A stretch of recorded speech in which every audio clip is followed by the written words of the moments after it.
Hello and welcome back to the channel. Today we're going to be talking about the M1 Pro chip MacBook Pro that just released.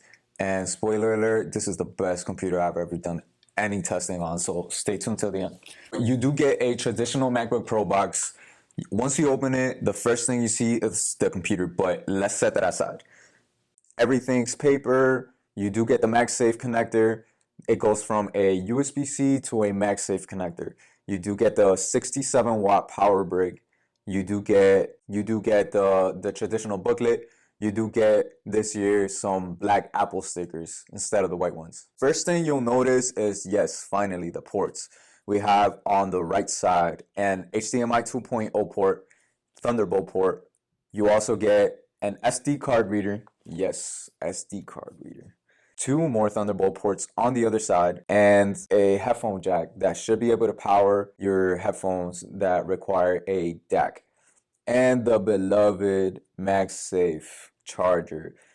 Mind you, this is the only way you're gonna get fast charging on the MacBook, on the MagSafe, with the MagSafe connector. You could also still charge this computer with the Thunderbolt connectors. It just won't do any fast charging, but that's also good news. You could use the chargers from last year if you had a MacBook. So one of the first things you notice, the embossed MacBook Pro font is way thicker than it looks like on photos. It does look a lot better in person though. I do get like a MacBook 2012 vibes, but it's not as thin as last year's. But with all the power that's stored in this, I'm not surprised. The weight, this is 3.5 pounds. You do get 10-core CPU, 14-core GPU, and finally a 1080p FaceTime camera. So video calls should look really crispy on this. One of my first impressions is the keyboard does look a lot different this year. Everything black. The trackpad is just as big as it used to be. Nothing new there. But onto the main event, this Apple XDR screen is similar to the screen that Apple sells by itself, but you do get more nits brightness. You do get a notch that we're going to get into that. It does have rounded corners, so it does stretch to the end of the bezel on the sides apart from the notch. Before we get into the notch, let's get into the Touch ID. So I already went through the setup. I did set up everything, and getting into the computer is just as fast as an iPhone 5S. iPhone 5S, if you had that one, you knew the biggest difference was from the 5 to the 5S was that Touch ID response time. So you shouldn't have any problems doing Apple Pay or any password inputs. The menu bar does kind of mix up with the notch. So you're not, I don't believe, in my opinion, you're not really losing any real screen real estate because, mind you, you always have a menu bar at the top whenever you're using any application on the Mac, unless you're in full screen. So something like this does give you a lot more space.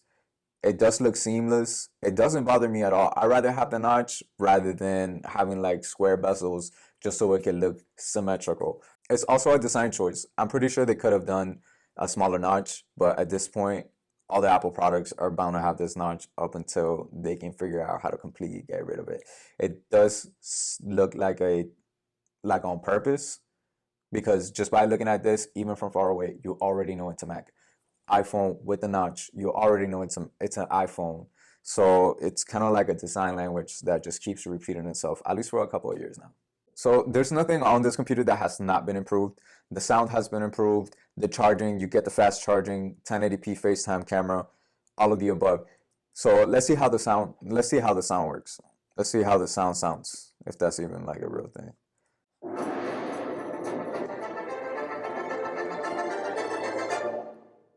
All right, right away I was blown away. The bass, the sound just sounds fuller. You do get a sense of space, which is something that Apple has been going for with their spatial audio. I don't know if that is on by default, but you do get more sound separation, and you don't get any other like the crackling that you get when a small speaker is at full volume. So that's one of the biggest things as well. In my opinion, sound and image quality is number one. This year, you do get a promotion display, kind of like you got on the iPhone 13.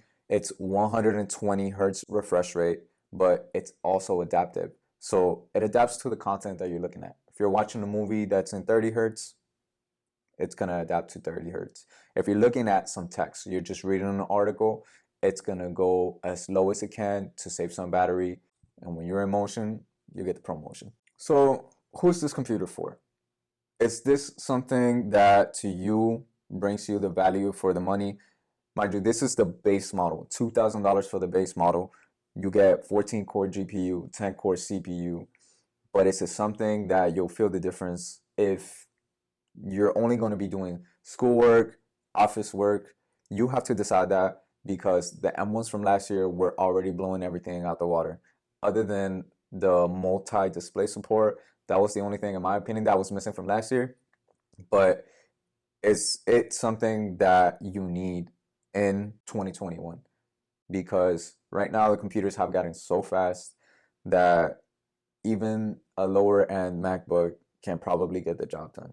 So thank you so much for tuning in. Thank you so much for watching the video. Please subscribe, please like, please comment below. Let me know if this is worth it for you. What kind of workflow are you using? Stay tuned till the next video because we got a lot more on the way. Peace.